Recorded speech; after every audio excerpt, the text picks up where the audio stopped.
سال پہلے کی بات ہے، میں ایک شہر میں تھا، بتاؤں ملتان میں تھا، تو ملتان شہر میں ایک بندہ میرے پاس آیا، سفید داڑھی، بہت خوبصورت باشرہ، میرے پاس آیا اور پھر مجھے اپنے حالات سنانے شروع کر دیے کہ میرے حالات بہت برے ہیں، پہلے مارکیٹ میں میری اتنی دکانیں تھیں اور ایسا میرا کاروبار تھا اور اتنے میرے پلاٹ تھے، 2 میرے مکانات تھے اور ہر چیز کی فراخی و فراوانی تھی، پتہ نہیں کیا ہو گیا، حالات بدل گئے، دکانیں بک گئیں، صرف ایک دکان جس پہ میں اور میرا بیٹا مل کے کام کرتے ہیں صرف وہ رہ گئی ہے، ایک ایک کر کے ساری دکانیں بک گئیں، پھر میرے پلاٹ بک گئے تو میرا ایک مکان بک گیا، اب اگلے مکان پر آج برائے فروخت کا بورڈ لگا کے آپ کے پاس آیا ہوں، اور پھر موٹے موٹے آنسو آنکھ سے گرنا شروع ہو گئے، رو رہا تھا، آنسو بہا بہا کے رو رہا تھا، مجھے اس بیچارے پر بڑا ترس آیا، کچھ میں نے اس کو اوراد و وظائف بتا دیے، میں نے کہا میں آپ کے لیے دعا کروں گا، اللہ تعالی حالات بہتر فرمائیں گے، وہ چلا گیا۔ تھوڑی دیر بعد اسی بندے کا جوان العمر بیٹا میرے پاس آیا، چونکہ والد کو بھی میں جانتا تھا، اس کے بیٹے کو بھی جانتا تھا، وہ میرے پاس آیا، اس نے بھی وہی دکھڑا سنانا شروع کر دیا کہ حالات ٹھیک نہیں ہے، کاروبار ختم ہو رہا ہے، قرضے ہیں جو چڑھتے جا رہے ہیں، اترنے کا نام ہی نہیں لیتے۔ تو میں نے اس نوجوان سے پوچھا کہ آپ لوگوں نے کبھی غور کیا ہے کہ آپ کے یہ حالات کیوں خراب ہو رہے ہیں؟ اس نے کہا ہم نے تو بہت غور کیا ہے لیکن کچھ بھی سمجھ نہیں آ رہا۔ میں نے کہا آپ لوگوں نے اپنے گھر کے حالات، اعمال، شریعت کی پابندی کے حوالے سے سوچا ہے؟ کہنے لگا ہاں ہمارے ہاں تو الحمدللہ شریعت کی مکمل پابندی ہوتی ہے، میری ایک ہمشیرہ ہے، میری والدہ ہے، میری اپنی شادی بیوی ہے، ساری خواتین پردہ کرتی ہیں، گھر میں ٹی وی تک نہیں رکھا ہوا، ہم نمازیں پڑھتے ہیں، بچے ہمارے مدرسے میں پڑھ رہے ہیں، ایسا کوئی عمل نہیں ہے جس کے بارے میں کہہ دوں کہ اس کی وجہ سے ہمارے حالات خراب ہو چکے ہیں۔ تو میں نے اس سے پوچھا کہ آپ لوگوں کا آپس میں تعلق کیسے ہے، رشتہ داروں کا، ایک گھر میں رہنے والے افراد کا آپس کا تعلق کیسے ہے؟ اس نے کہا ہاں حضرت اس میں تو بہت کمی پائی جاتی ہے۔ میں نے پوچھا کیا کمی پائی جاتی ہے؟ اس نے کہا بس میرا اور میرے والد کا آپس میں کوئی سلسلہ ٹھیک نہیں ہے، ایک دوسرے کے ساتھ بولتے نہیں ہیں۔ میں نے پوچھا کتنا عرصہ ہو گیا؟ کہنے لگا 2 سال ہو چکے۔ 2 سال میں ایک مرتبہ بھی بیٹے نے والد کو سلام نہیں کیا۔ ایک گھر میں رہنے والے آمنے سامنے کمرے ہیں، ایک گھر میں رہنے والے پورے 2 سال میں کتنے حالات آتے ہیں، شادیاں ہوتی ہیں، غمیاں ہوتی ہیں، کبھی صحت ٹھیک ہے، کبھی صحت خراب ہے، بندہ سفر پہ گیا، سفر سے واپس آ گیا، تو عید ہوتی ہے، خوشی کے ایام ہوتے ہیں، کبھی بیٹے نے باپ کو سلام نہیں کیا، باپ نے بیٹے کو سلام نہیں کیا۔ اگر کوئی بات کرنی بھی ہوتی تھی تو بیٹا اپنی والدہ سے کہتا تھا کہ ابو سے کہہ دو کہ یہ کام یوں کر دے،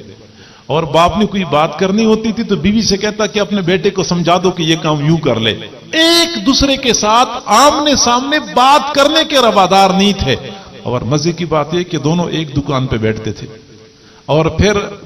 دکان کے ملازم کے ذریعے ایک دوسرے کو پیغام پہنچانا ہوتا تھا۔ میں نے کہا اللہ کے بندو تم لوگوں نے رزق کے دروازے خود اپنے اوپر بند کر دیے ہیں، تمہارے حالات خراب کیوں نہیں ہوں گے؟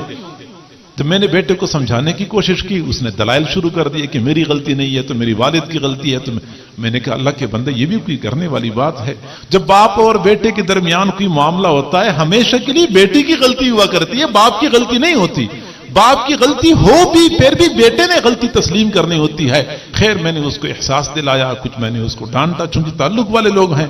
تو وہ سمجھ گیا۔ پھر اس نے کہا ٹھیک ہے میں اپنے والد صاحب سے معافی مانگوں گا اور تعلق ٹھیک کروں گا۔ آپ یقین کریں اس نے اپنے والد صاحب سے تعلق ٹھیک کیا۔ اگلے سال میں گیا تو وہی باپ بیٹا دونوں اکٹھے آئے، میرے پاس مٹھائی کا ڈبہ لے کے آئے، کہنے لگے حضرت بس آپ نے اس دن میرے بیٹے کو سمجھایا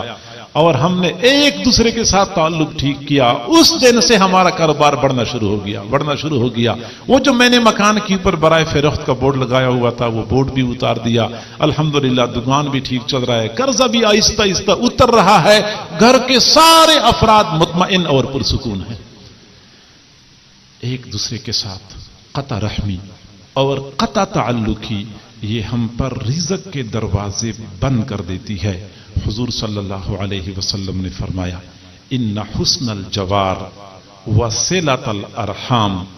یعمران الدیار ویزیدان فی الاعمار، پڑوسیوں کے ساتھ اچھا سلوک، عزیز و اقارب کے ساتھ رشتے ناتے جوڑنا، اس سے عمر میں اضافہ ہوتا ہے، گھر آباد ہوتے ہیں، گھر آباد ہوتے ہیں، عمر میں اضافہ ہوتا ہے۔ اور صلہ رحمی کا اگلا فائدہ یہ کہ اس کی وجہ سے بندے کے لیے جنت میں داخل ہونا آسان ہو جاتا ہے۔ حضور صلی اللہ علیہ وسلم کی خدمت میں ایک بندہ حاضر ہوا، عرض کی اللہ کے نبی دلنی علی عمل اذا عملتہ دخلت الجنہ، مجھے کوئی ایسا عمل بتا دو جب میں وہ عمل کروں تو میں جنت میں داخل ہو جاؤں۔ آپ صلی اللہ علیہ وسلم نے فرمایا تعبد اللہ ولا تشرک بہ شیئا وتقیم الصلاۃ وتؤتی الزکاۃ وتصل الرحم تدخل الجنۃ، آپ ایک اللہ کی عبادت کریں، اس کے ساتھ کسی کو شریک نہ بنائیں، نماز قائم کریں، زکوٰۃ ادا کریں اور صلہ رحمی کریں، صلہ رحمی کریں،